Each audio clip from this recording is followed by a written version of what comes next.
Hello and welcome to Kushti TV, the straight talking YouTube channel. It saddens me deeply to bring to you a tribute to an heavyweight London legend, the sad recent passing of Mark the White Shark Potter. Yes, of course, with deep sadness.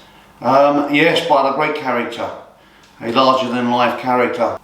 Mark Potter, born in 1975, Rush Green, London.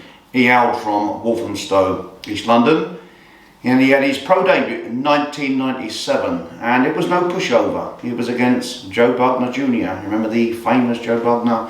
His son, Joe Bugner Jr. was in his way, who'd lost just 1 in 10 fights. He harboured great ambition, did Joe Bugner Jr., and it was a bit of a deep end fight, I thought, for Potter, but he went in and done the business, so he was very much off and running, and he was out there aged just 22. He would win 11 of his 13 fights. On his 14th fight in 2000, he would challenge former sparring partner and friend of David A, world champion, Danny Watts, for the Southern Area Championship, in which Mark Potter was victorious.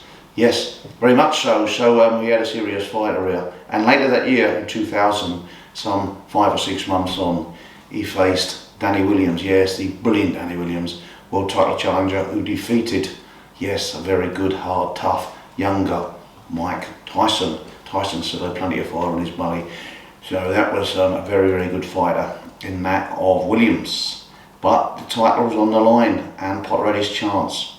And it was arguably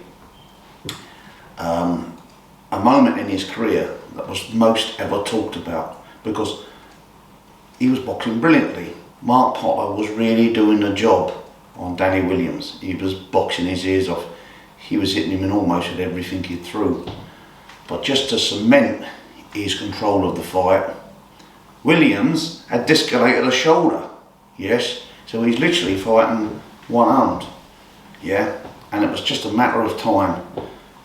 Mark could do exactly what he wanted. He was about to become British champion. But he just got a little bit too eager, and he didn't need to. And he went in just to bang out Williams, and Williams from somewhere pulled a shot out every man and his dog saw coming.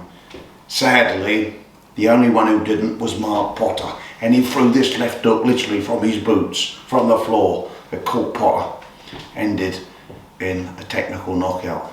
And that really did pull the handbrake up on Potter's career. It was a massive derailment. Williams went on to great things, beating the great Iron Mike Tyson. Yes, challenging for the World Championship. Yes, a very, very good fighter in the ring, but as good as a fighter he was in the ring, he was an even nicer person out the ring. So his boxing accolade went up to here, and his personality went up right to the rooftop.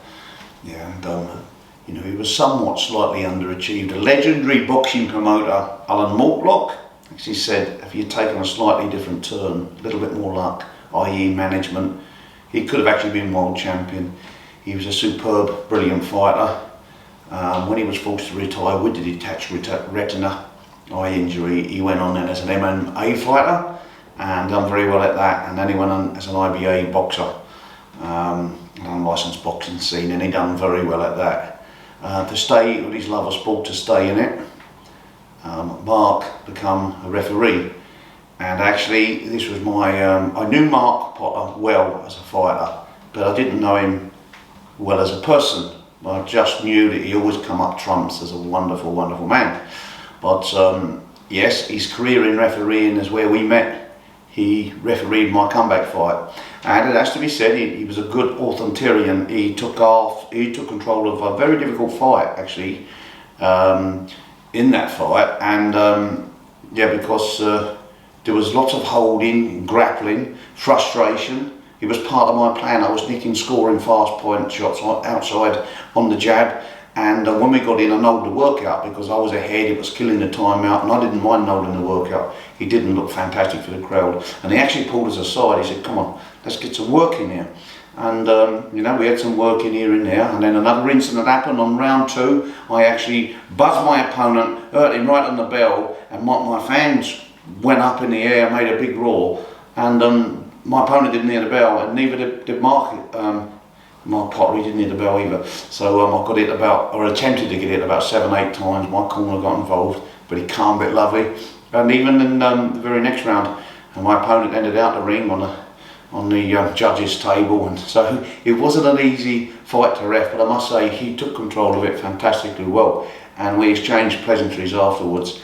And I then saw him a few weeks later in East London in the famous York Hall, and we shook hands, we hugged, and you could really feel the niceness of this wonderful character. You can see why every person, he had met had a wonderful name for him. You know, really liked him, because he give you that feeling. You know, as I say, we embraced, we shook hands, and you just tell he was a lovely gentleman. Mark, unlucky you were not to be champion. You were that much away. Even more unlucky that your life has been cut so short on this earth at age just 47. But I pray for you, for our good Lord, to take you through his gates and give you an eternal home. Yes, I also pray, mate, for all your family and friends at this difficult time. I pray that the good Lord Jesus Christ, that gives strength to them at this difficult time.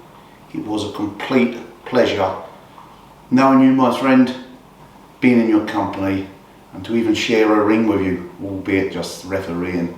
Absolute wonderful man.